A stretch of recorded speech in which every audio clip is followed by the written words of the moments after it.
When you picture medieval justice, what comes to mind? Perhaps a dark dungeon, iron maidens lining stone walls, and screams echoing through torch-lit corridors.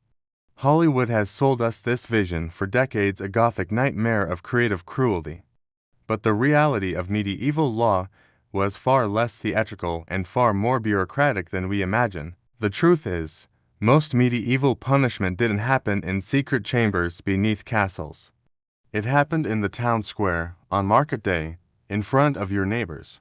Medieval justice wasn't primarily about inflicting pain, it was about inflicting shame, extracting confessions, and maintaining social order through public spectacle. The goal wasn't to destroy the body, but to control behavior through fear and humiliation.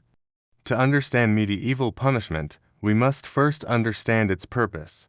The legal systems of medieval Europe operated on fundamentally different principles than modern courts. Justice wasn't about rehabilitation or proportional sentencing.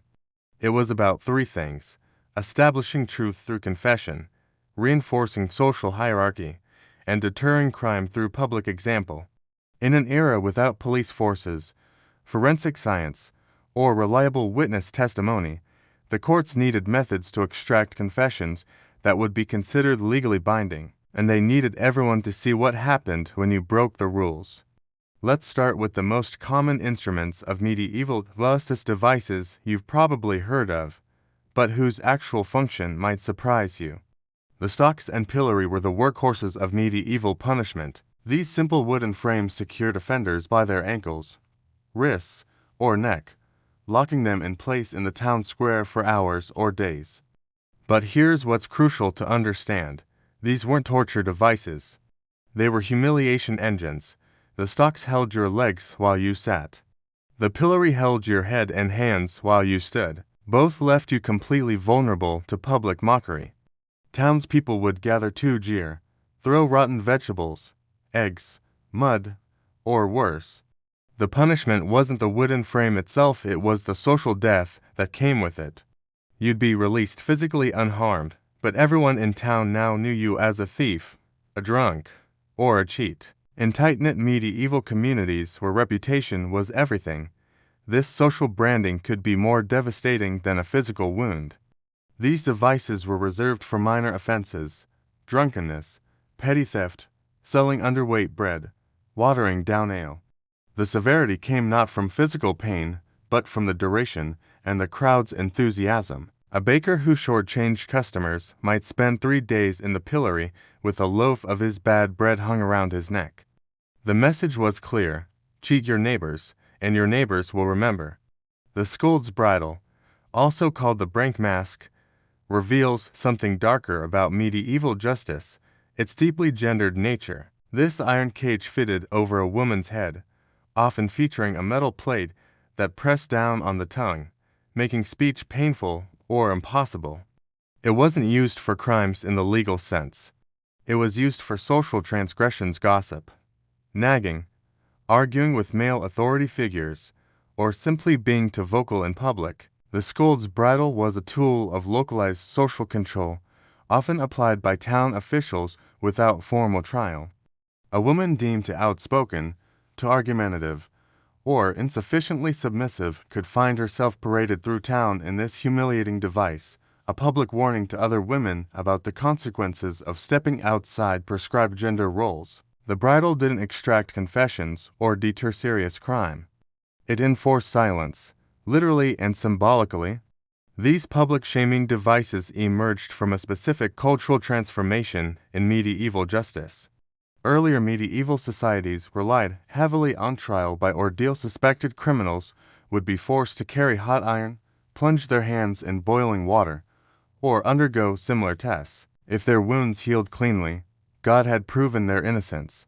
If the wounds festered, guilt was established. But by the 13th century, the Church officially abandoned trial by ordeal, declaring that God should not be tested in this manner. This created a legal crisis.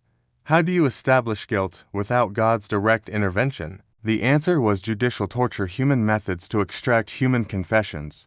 This shift necessitated new tools and procedures, all designed to force a sworn admission of guilt that would satisfy legal requirements.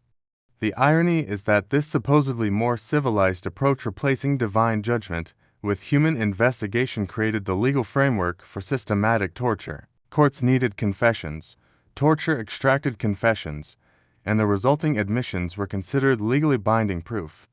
The public spectacles of the stocks and pillory served as warnings. Confess before we move to more serious measures. But what were those serious measures? That's where the myths really begin. The rack is perhaps the most documented torture device of the medieval and early modern periods, and unlike many legendary instruments, it genuinely existed and was genuinely used. This wooden frame featured a system of rollers and ropes that would stretch the victim's body, pulling limbs in opposite directions. But here's what the sensationalized accounts leave out. The rack's use was heavily regulated and relatively rare. In England, for example, rack torture required authorization from the monarch or privy council. It wasn't something any local magistrate could order. It was typically reserved for cases of treason, heresy, or threats to state security, not common crimes. Moreover, legal authorities understood a fundamental problem with torture. Confessions extracted under extreme duress are unreliable. A person being stretched on the rack will say anything to make it stop, whether it's true or not. Medieval and Renaissance legal scholars debated this extensively. Many jurisdictions required that confessions obtained through torture be reaffirmed later, without coercion, to be legally valid. The rack represents the bureaucratic reality of judicial torture. It was documented, regulated, and legally complicated. When we find historical records of the rack's use, we often find alongside them debates about its legitimacy and effectiveness. This wasn't sadistic entertainment.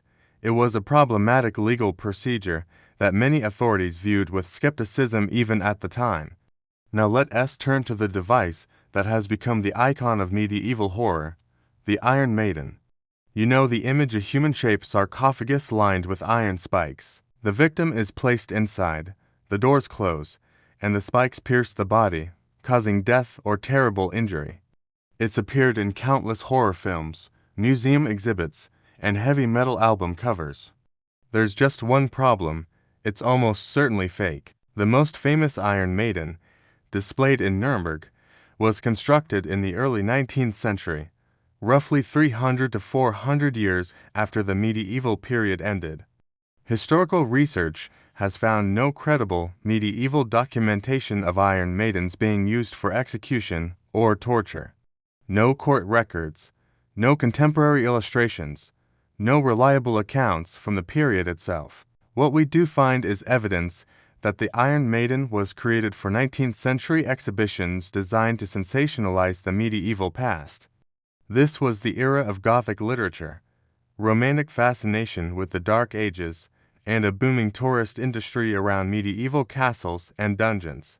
Entrepreneurs created fake torture devices to thrill visitors and make money. The Iron Maiden was likely cobbled together from separate pieces of antique armor and ironwork, then presented as an authentic medieval artifact. The myth persisted because it was compelling. The Iron Maiden looked terrifying, matched people's expectations of medieval cruelty, and made for excellent storytelling. But modern historians and museum curators have largely debunked it. The Iron Maiden is a fraud, a testament not to medieval brutality, but to 19th century showmanship and our willingness to believe the worst about the past. The Judas cradle follows a similar pattern of dubious documentation. According to the legend, this device consisted of a pyramidal seat upon which victims were slowly lowered, the point penetrating the body, while weights were added to increase the trauma. Descriptions claim it was used during the Spanish Inquisition and other tribunals. But here's the problem: solid medieval documentation for the Judas cradle is extraordinarily scarce. Most references appear in Renaissance and Reformation era texts, often written by Protestants, describing Catholic Inquisition practices, or vice versa propaganda pieces designed to demonize religious opponents. These accounts lack corroboration from actual court records, judicial documents, or contemporary administrative sources. The Judas cradle may have existed in some form during the later Renaissance period, but its association with medieval torture is questionable. More likely, it's another example of later periods projecting exaggerated cruelty backward onto the Middle Ages, creating a mythical Dark Age that was darker than reality. This brings us to the central revelation. The medieval torture chamber, as we imagine it, a dungeon filled with elaborate, specialized torture devices, is largely a myth. This myth was popularized by sensationalist literature from the 16th through 19th centuries, by fake museum exhibits designed to attract paying customers, and by our modern media's love of Gothic horror. The reality was both more mundane and more disturbing. The worst brutality in medieval justice wasn't found in elaborate contraptions. It was found in common, everyday punishments: public whipping that tore flesh from bone, branding with hot irons that left permanent disfigurement, mutilation of hands or ears for theft, and execution methods like burning or hanging that were brutally efficient rather than creatively cruel. These methods were documented, common, and administered in public view as part of standard legal procedure. They didn't require specialized equipment or secret chambers. They required only a whip, a fire, or a rope and a crowd to witness the state's power over the human body. The true horror of medieval justice wasn't its exotic creativity. It was its routine brutality, its public nature, and the legal and religious frameworks that justified violence as necessary for social order. That's a far less entertaining story than Iron Maidens and elaborate devices, but it's the truth. The medieval period lasted roughly 1,000 years and encompassed dozens of different legal systems across Europe. To paint it all with the brush of torture chamber horror is to fundamentally misunderstand how justice functioned in these societies. Most people who encountered medieval law experienced fines, public shaming, or banishment, not elaborate torture devices. The myths we tell about medieval torture reveal more about us than about them. We've created a Dark Ages that satisfies our need to see our own era as more enlightened, more humane, more civilized. We've turned historical complexity into Gothic entertainment. But when we do this, we miss important lessons about how societies use punishment, how fear and spectacle function as control mechanisms, and how easily myths become accepted as history. The real story of medieval justice is worth understanding, not the dungeon fantasy, but the documented reality of how communities enforced order, how confessions were extracted and validated, and how public punishment shaped behavior through shame and deterrence. If you found this exploration of medieval legal history fascinating, please like this video and subscribe to the channel for more deep dives into historical truth versus popular myth. Drop a comment below. What other historical myths would you like us to investigate?